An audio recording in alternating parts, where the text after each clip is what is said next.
ആശാസമരം 133-ാം ദിവസം പിന്നിടുകയാണ്. സമരം ചെയ്യുന്ന ആശമാരെ സർക്കാർ നിയോഗിച്ച വിദഗ്ധ സമിതി ചർച്ചയ്ക്ക് വിളിച്ചിരിക്കുകയാണ്. ഈ മാസം 30-ന് 10:30-ക്കാണ് ചർച്ച തീരുമാനിച്ചിരിക്കുന്നത്. ചർച്ചയിൽ എല്ലാ ട്രേഡ് യൂണിയനുകളും പങ്കെടുക്കും. ആദ്യം കേരള ആശാ ഹെൽത്ത് വർക്കേഴ്സ് അസോസിയേഷനുമായിരിക്കും ചർച്ച. പിന്നീട് ബാക്കി ട്രേഡ് യൂണിയനുകളുമായി ചർച്ച നടത്തും. അതിനുശേഷമുള്ള തീരുമാനമായിരിക്കും സർക്കാരിനോട് സർക്കാരിനെ വിദഗ്ധ സമിതി അറിയിക്കുക. ആശമാർ ഉന്നയിച്ച വിവിധ ആവശ്യങ്ങൾ പഠിച്ചതിന് ശേഷമാണ് ഈ ഒരു ചർച്ച വിദഗ്ധ സമിതി വയ്ക്കുന്നത്. സംസ്ഥാനത്ത് ആശമാർ ഓണറേറിയം വർദ്ധിപ്പിക്കണമെന്നും പെൻഷൻ ആനുകൂല്യം ലഭിക്കണമെന്നും ആവശ്യപ്പെട്ടുകൊണ്ട് സമരത്തിലായിട്ട് ഇപ്പോൾ 133-ാം ദിവസം പിന്നിടുന്ന ഒരു സാഹചര്യമാണ്.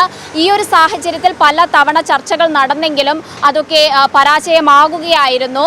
അത്തരത്തിൽ സർക്കാർ ഒരു വിദഗ്ധ സമിതിയെ നിയോഗിച്ച് ആ വിദഗ്ധ സമിതി ആശമാരുടെ ആവശ്യങ്ങൾ പഠിച്ചതിന് ശേഷം ഇത്തരത്തിലൊരു ചർച്ച നടത്തുകയാണ്. ഇതിൽ ആശമാർക്ക് അവർ നേരിടുന്ന പ്രശ്നങ്ങൾ, അവരുടെ ജോലിയുടെ ബുദ്ധിമുട്ടുകളൊക്കെ അറിയിക്കാൻ സാധിക്കുമെന്നാണ് മനസ്സിലാക്കാൻ കഴിയുന്നത്. ഇപ്പോൾ എൻ്റെ കൂടെ മിനി ചേരുന്നുണ്ട്. ഈ ഒരു വിവിധ ആവശ്യങ്ങൾ, നിങ്ങൾ ഉന്നയിച്ച ആവശ്യങ്ങളൊക്കെ പഠിച്ചിട്ടുള്ള ഒരു ചർച്ചയാണെന്ന് മനസ്സിലാക്കുന്നു. ഈ ചർച്ചയിൽ പ്രതീക്ഷയുണ്ടോ? ചർച്ചയല്ല നമ്മൾ നടക്കുന്നത്. ഈ ഏപ്രിൽ 3-ന് നടത്തിയ അവസാനവട്ട ചർച്ചയിൽ ആരോഗ്യമന്ത്രിയും ധനവകുപ്പ് മന്ത്രിയും പങ്കെടുത്ത ചർച്ചയിൽ ഒരു വിദഗ്ധ സമിതി എന്നൊരു നിർദ്ദേശം വെച്ചിരുന്നു. ഞങ്ങൾ ഉന്നയിച്ച ഡിമാൻഡുകൾ പഠിക്കുന്നതിന് വേണ്ടിയിട്ടൊരു വിദഗ്ധ സമിതി. ഞങ്ങൾ അന്ന് ആവശ്യപ്പെട്ടത് അങ്ങനെ ഒരു സമിതിയുടെ ആവശ്യമില്ല. കാരണം പണിയെടുത്ത ആളുകൾക്ക് കൂലി വർധന ആവശ്യപ്പെടുമ്പോൾ മാന്യമായ കൂലി, അത് മിനിമം കൂലിയാണ് ആവശ്യപ്പെടുന്നത്. ഒരു വർധനവെന്ന് പറയാനില്ല, കാലോചിതമായൊരു വർധനവ്. ആ വർധനവ് ആവശ്യപ്പെട്ടുകൊണ്ട് സമരമുഖത്തിരിക്കുന്ന ആളുകൾക്ക് കൂലി വർദ്ധിപ്പിക്കാൻ ഒരു സമിതിയുടെ ആവശ്യമില്ലെന്നും കൂലി വർദ്ധിപ്പിക്കണമെന്നും പിരിഞ്ഞു പോകുന്ന ആളുകൾക്ക് ഒരു വിരമിക്കൽ ആനുകൂല്യം വേണമെന്നുള്ളത് അല്ലാതെ തന്നെ തീരുമാനിക്കാമെന്ന് ഞങ്ങൾ പറഞ്ഞിരുന്നു. അതെല്ലാ മേഖലയിലും അങ്ങനെ തന്നെയാണ് ചെയ്യുന്നത്.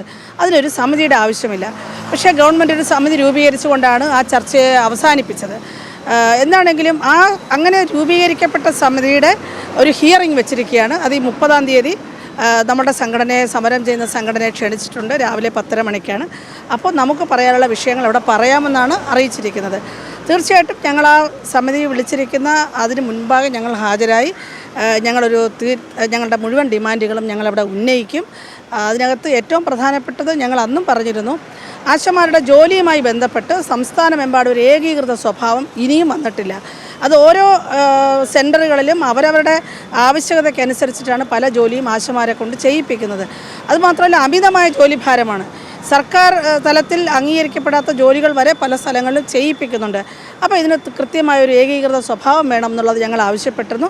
അതടക്കമുള്ള കാര്യങ്ങൾ ഞങ്ങൾ ഈ സമിതിയുടെ മുമ്പാകെ ഞങ്ങൾ ഉന്നയിക്കും. ഒരു സമിതിയെ രൂപീകരിച്ച് ഇത്തരത്തിലൊരു ചർച്ചയുടെ ആവശ്യമില്ലെന്നാണ് ആശമാർ പറഞ്ഞു വെക്കുന്നത്. പക്ഷേ ആശാ വർക്കേഴ്സിൻ്റെ ജോലിക്ക് ഒരു ഏകീകൃത സ്വഭാവം വേണമെന്നും അതിന് ഈ ചർച്ച ഉപകരിക്കുമെന്ന പ്രതീക്ഷയിലാണ് ആശമാർ. ക്യാമറ പേഴ്സൺ ബിജു മടവൂരിനൊപ്പം സനിസ ശോഭ ചന്ദ്രൻ, മീഡിയ 1, തിരുവനന്തപുരം.